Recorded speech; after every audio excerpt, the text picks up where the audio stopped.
Hello everybody watching this today. I got a little bit of a different video. Instead of doing like normal stick-by animation, I'm going to do my top 10 most anticipated movies for 2020. Let's get started.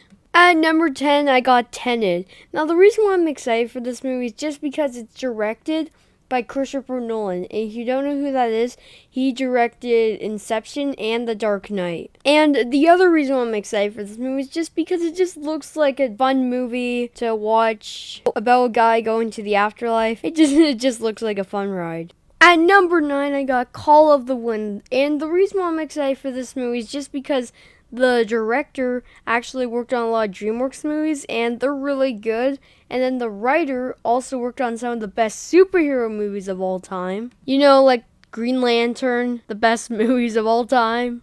And from the trailers, it looks like a nice movie about a dog and the wind. At number 8, I got Over the Moon. Now, I'm excited to see what Netflix is going to do with this, because I don't know if it's made by them, but it is coming to Netflix. In their last animated movie, Claws, that movie was actually really good. And also just the plot of it about a girl traveling to the moon, that seems like a fun idea to be had in an animated movie, and I'm excited to see what the animation is going to look like. At number 7, I got Insomnia. Please tell me if I'm butchering that name. I'm excited for this movie because it just seems like a very dark concept about a girl trying to save her parents.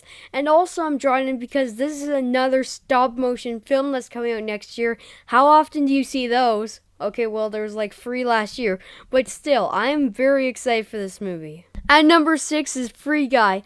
This movie just looks like a silly adventure about a guy just not liking his life where he is, and it might seem generic, but then his life isn't actually normal. There's shootings every day, there's robberies every day, there's bullies every day.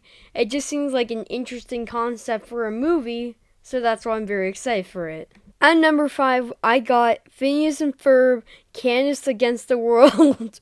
This just seems like an weird concept for a Phineas and Ferb movie, because the series ended like in 2016. The last Phineas and Ferb movie was alright, but this just seems like a silly concept. The title is literally like so long to pronounce. I needed to hold my breath when I was saying it. And I don't know much about it besides it's against the world, but considering it's a Phineas and Ferb movie, it'll probably be okay. At number 4 is the New Mutants. Now, okay, the last one didn't do so well in ratings, but I'm just excited to see what Disney and Fox and I think Marvel's working on this, I'm not sure. I'm just seeing what they're gonna do with it. So I'm like the New Mutants, because the last time they made an X-Men film didn't really go so well. So I hope that this might kick off a new X-Men franchise. At number 3, I got SpongeBob Sponge on the Run. This just seems like an interesting movie because it's CG animated, but it's normally a 2D style, and I think that was a good choice. Like going to get Gary just seems like an interesting concept. I don't really like the title though, Sponge on the Run. It's more like a tongue twister than anything. Like, hey, you want to go see SpongeBob Sponge on the Run?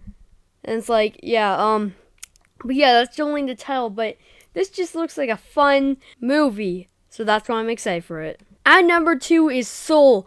This movie just looks incredible. Like, it focuses on, like, the beginning of the trailer, it looks like it's focusing on a different culture, and I really appreciate that, because Pixar has done that with a holiday.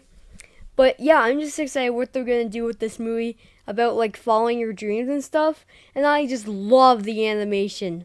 They went to the next level. It looks realistic, but not too realistic. Not too realistic like motion capture.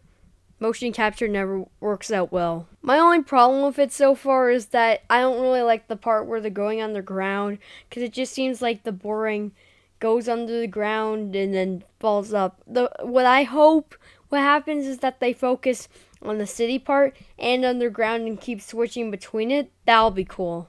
At number 1, I've got Onward. I am very excited for this movie. It has Tom Holland and Chris Pratt as the main characters, and even though I would still see the movie if it just had that, it still looks like a very fun movie with magical getting dad back before sundown, and it just has an interesting concept because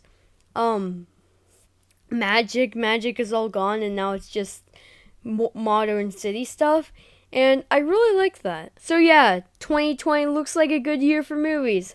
I hope it is. Just letting you know, later this month I'll be ranking all the movies I saw in 2019 from worst to best. I'm Leopold, and bye.